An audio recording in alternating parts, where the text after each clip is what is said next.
tudo bem com vocês? Eu gostaria de comentar algumas coisas sobre a gestação, sobre o gerar, dentro de uma linha psicanalítica.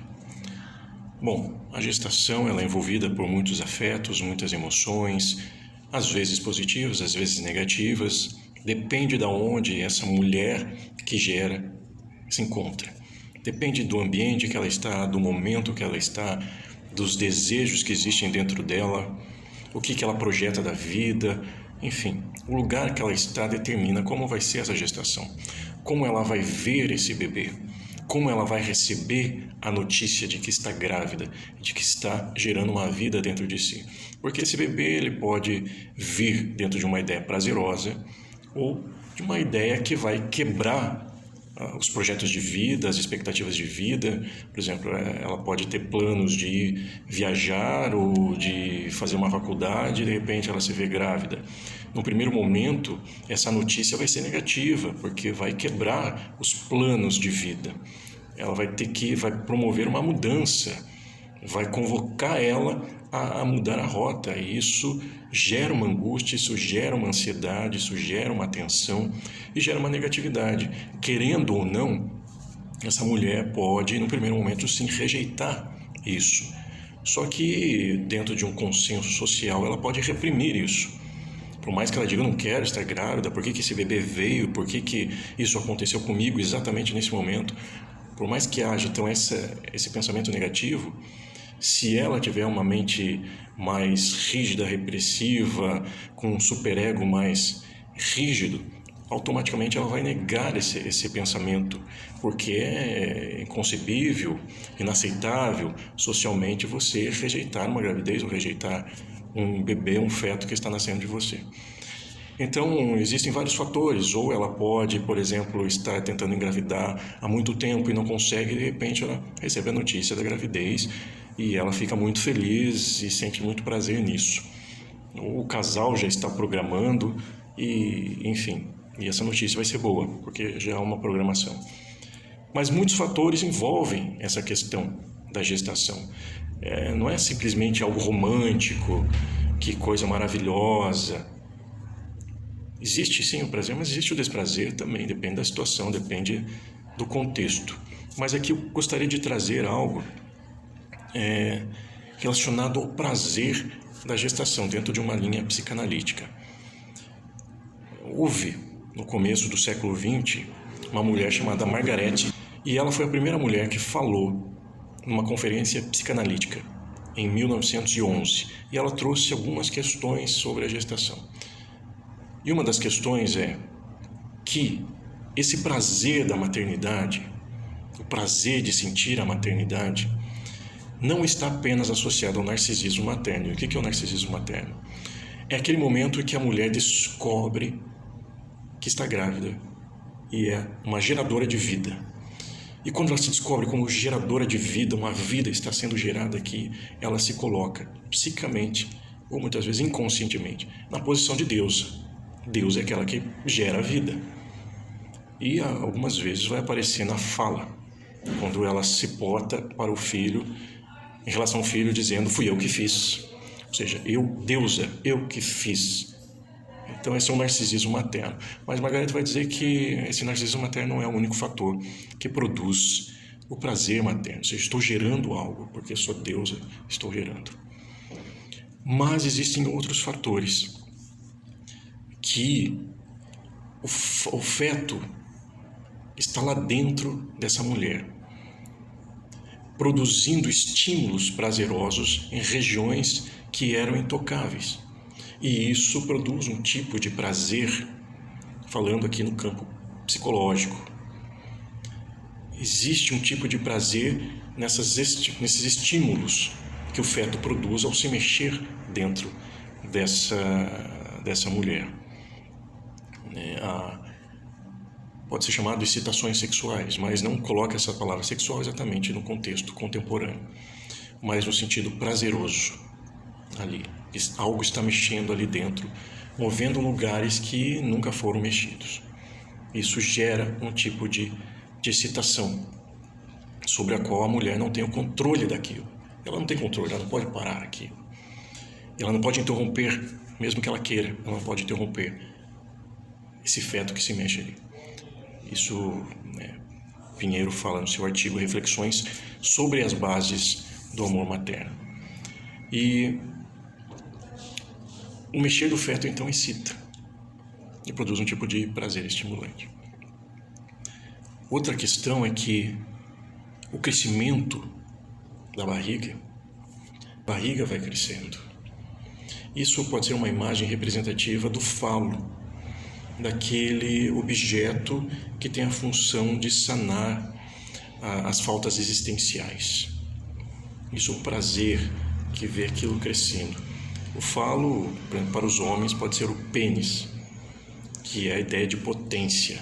Então, quando esse feto vai crescendo na barriga, ele tem a imagem do falo que cresce e que gera um tipo de potência para essa mulher.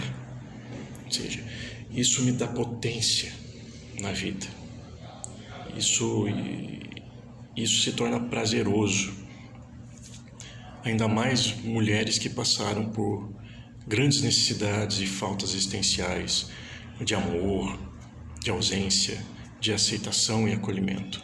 Quando aquele feto vai crescendo, ela pode ter mais prazer, porque aquilo vai sanando a existência, a falta existencial dela, os amores que ela não teve, os problemas na família. E é interessante que eu atendi uma vez uma moça, uma jovem, que perdeu o bebê na gestação e ela estava transtornada. Só que ao ouvir a história dela, a gente percebeu que houve uma grande situação de rejeição e ela era humilhada, era rejeitada. E aquele falo, aquele bebê que crescia, foi sanando a falta existencial dela. E ela foi projetando tudo sobre aquele filho. Aquele filho vai ser tudo, vai ser a razão da vida dela, vai dar a ela um sentido na vida. Então esse é o sentido do falo, foi dando a ela potência, mas quando perdeu aquilo, houve uma castração, como se fosse uma castração mesmo. Não só do feto, mas do sentido da vida. E provocou nela uma grande depressão. E o parto, ele vai romper esse prazer que está acontecendo ali, o prazer dessa gestação. E vai haver uma ambivalência de amor e de ódio naquele momento. Porque lá no íntimo há uma resistência pelo nascimento. Porque eu estou rompendo, aquilo vai embora, entendeu? Está saindo de mim. Eu vou perder aquilo. E há uma ambivalência de ódio, de amor. Lógico que isso, muitas vezes, a mente reprime esse sentimento. Eu não posso sentir ódio porque meu filho está nascendo. Isso nós estamos falando nos processos inconscientes. Porque o parto, ele vai separar a mãe e o bebê. Vai sair daquela simbiose, ele vai entrar em outra simbiose, sempre vai ter esse processo de separação. E isso produz um tipo de agressividade em relação àquele bebê. Se a mãe, ela for uma mãe com uma estrutura neurótica, ela vai reprimir essa agressividade e vai demonstrar afeto e amor ali para aquele bebê. Se ela for mais psicótica, ela não vai reprimir tanto essa agressividade. Se ela for perversa, ela vai ter mais indiferença ainda a esse bebê. Por isso que tem os bebês que você vai encontrar no lixo, vai encontrar na rua, porque aquela agressividade natural que houve não foi reprimida. Então essas mães que deixaram os filhos ali têm uma estrutura mais perversa, mais psicótica, que tem a estrutura neurótica, que tem um superego mais rígido, ela vai reprimir essa agressividade que surge ali naturalmente no parto.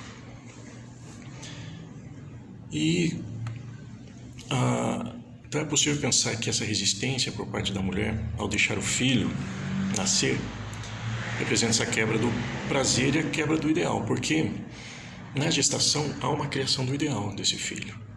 Enquanto eu não estou vendo, eu tenho um ideal sobre ele. Eu imaginei, eu projeto, eu vejo quem ele vai ser, mas quando ele nasce, eu perco o ideal. Então há uma resistência em perder o real, em perder o ideal. E há um prazer na retenção, então, naquela pulsão de morte, de segurar o filho ali.